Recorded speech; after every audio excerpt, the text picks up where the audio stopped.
Hello, I'm your host, Coach Tina Ramsey of the Melanated Homeschooling Families TV show and podcast, where we will be discussing homeschooling, our family, our children, our health and wellness, business, and being the CEO of your life.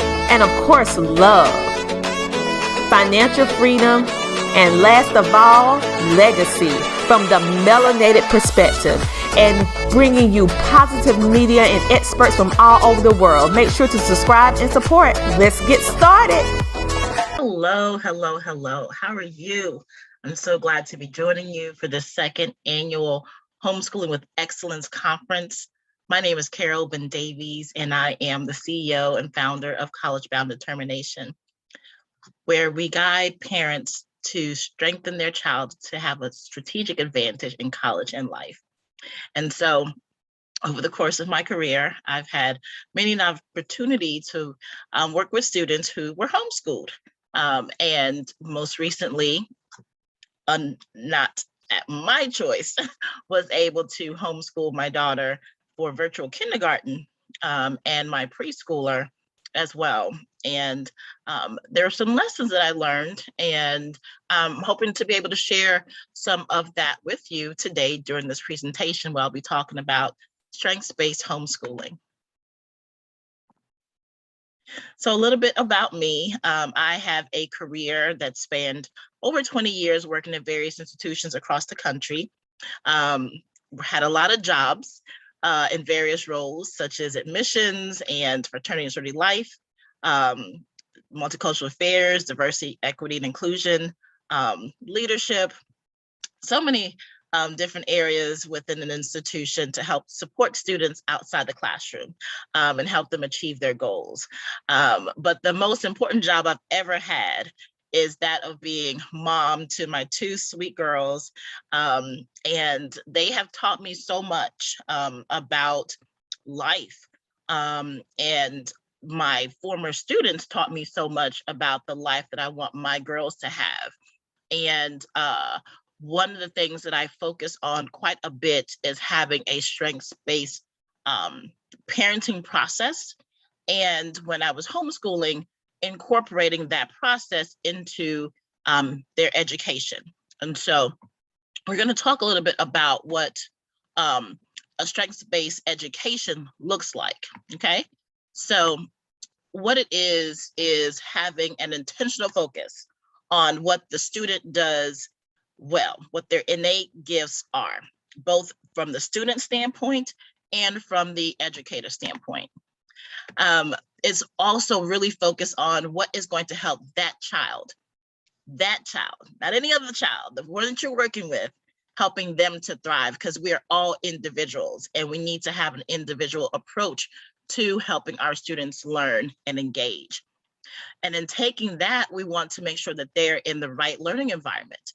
And so many of you have decided that the right learning environment for your child is homeschooling. And so that is an excellent choice for you. And at the base, at the core of strengths-based education is that it's student-centered, with the primary goal of transforming students into confident, determined, lifelong learners who lead purpose-driven lives. And so some of the benefits of having a strengths-based approach in your homeschooling is that it will increase their engagement. So when you think about what it is that makes them thrive as the individual student, it increases their well-being, it fosters a greater sense of academic achievement, and it creates an exceptional learning environment. So basically what you want to do is think about what it is that this student is doing well and what they enjoy doing, and taking into consideration how they learn, so that you can help them reach their goals. The primary thing to focus on and to think about when you're homeschooling your child that would have such an amazing benefit for them is to focus on what's strong and not what's wrong. Now, what do I mean by that? So let's say I were to bring home a report card, and I have a series of grades on my report card, mix of A's, a lot of A's, some B's, and a sprinkle of C's and D's, right? What grades are you going to be looking at? What grades are you going to be focusing on? What grades are you going to question your child about? Now, if we're being honest, most parents will say, what is up with that D on your report card? What is up with that? Instead of focusing on, whoa, wow, you have A's in this particular area. Let's explore that. What is it about that class? What is it about the curriculum? What is it about the teaching that really resonates with you in such that you earned better grades in those classes as opposed to the other classes? Now, I know it's not an easy philosophy to have. Most parents, they really want their child to have academic excellence. And my parents were the same for me. They told me the only C, B, and D that they wanted to see in my report card was the letters in my initials for my name, Carol Ben-Davies. And so, but that's the wrong philosophy. It's really the wrong philosophy to have.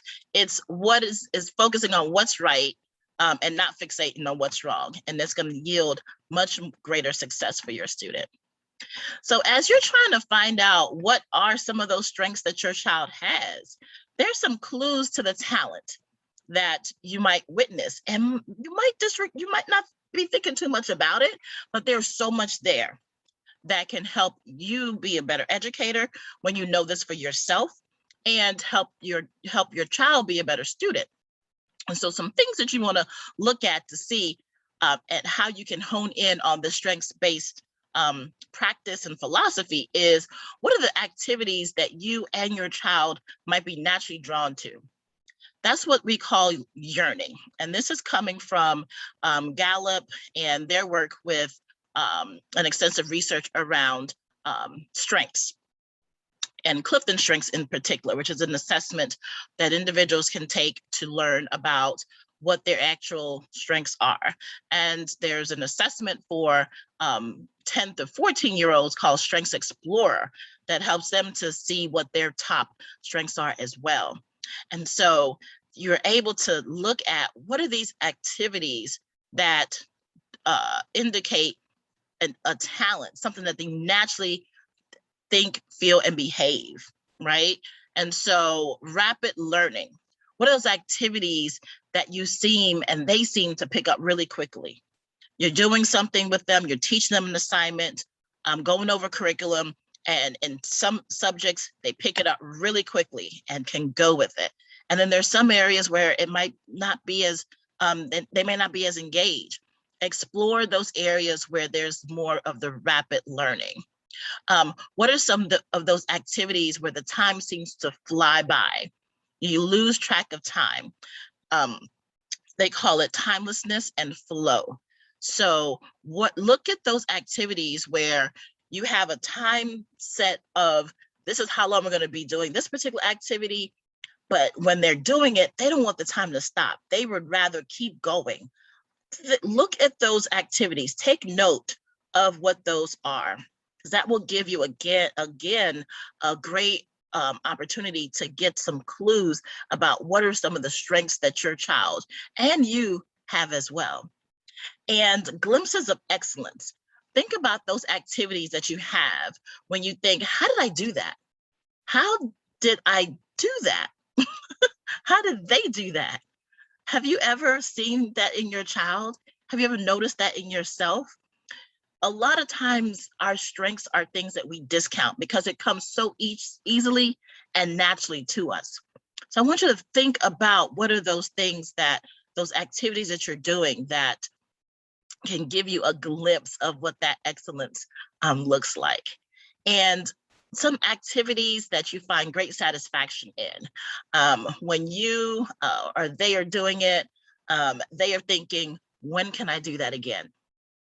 So these are some clues that can help you to see where you might be able to hone in on having a strengths-based approach to your homeschooling for your child. There's such great opportunity and benefit to focusing again on what is right. Now, do we ignore the weaknesses? No. some people say that those individuals who want to focus on their strengths and not look at their weaknesses are a bit naive. It's not that you want to focus more on your strengths and ignore your weaknesses. Acknowledge the weaknesses. Absolutely acknowledge them.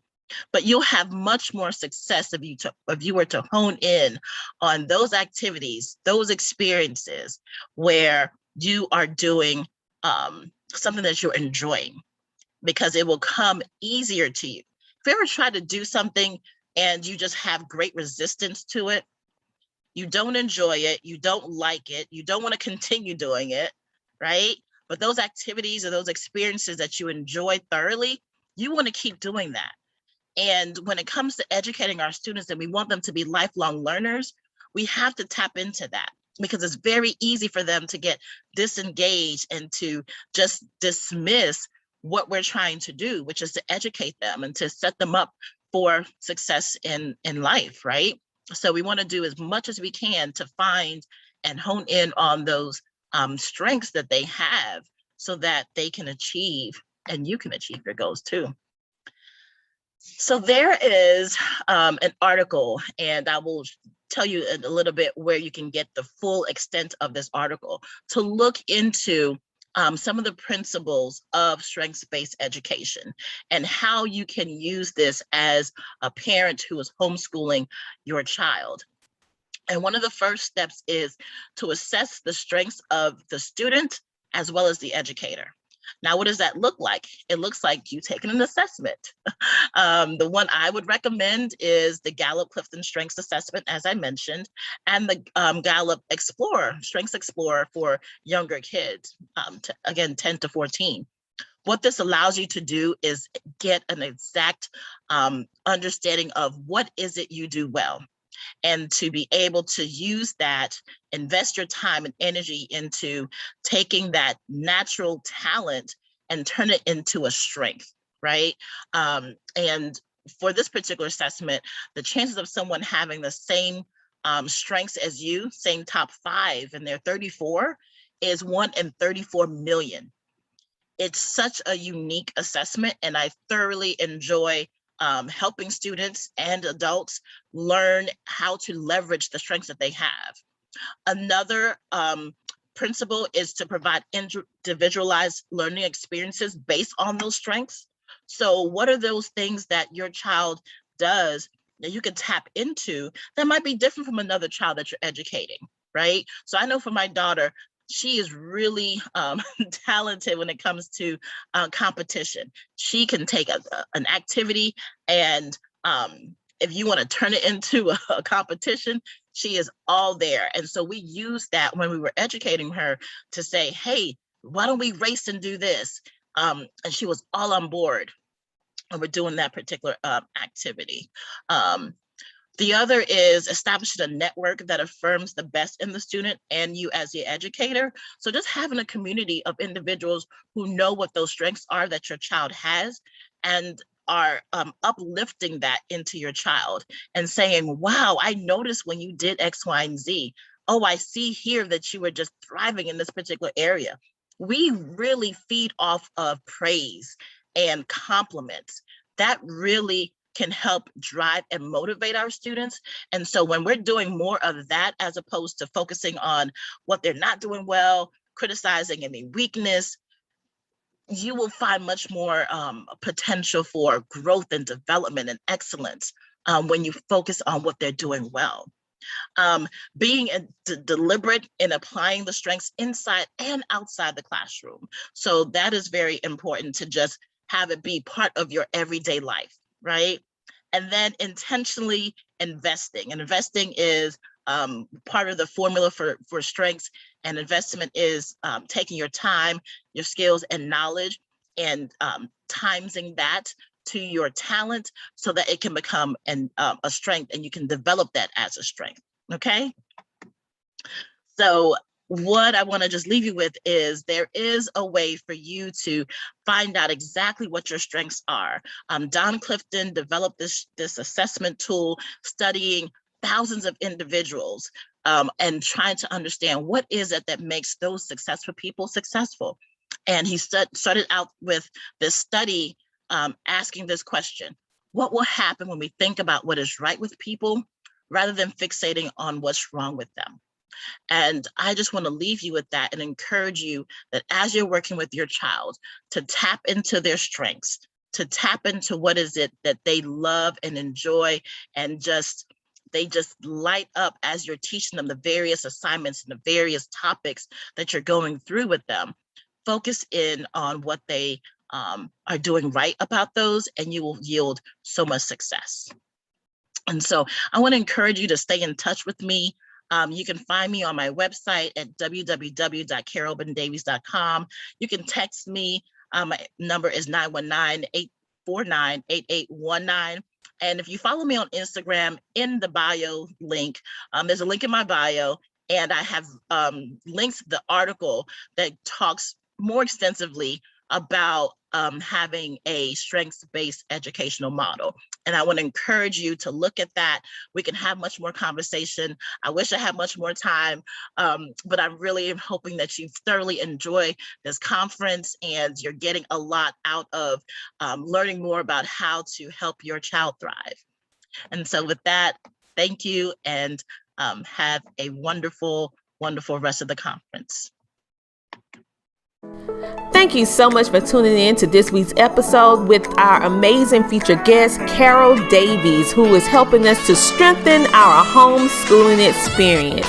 Make sure to check her out on all social media platforms, and also make sure to subscribe to our Melanated Homeschooling Families TV show and podcast. And make sure to follow our host, Coach Tina Ramsey, at CoachTinaRamsey.com. That is CoachTinaRamsey.com. And stay tuned for another one of our amazing Homeschooling with Excellence speakers who will be pouring into you all about homeschooling. See you later. Bye.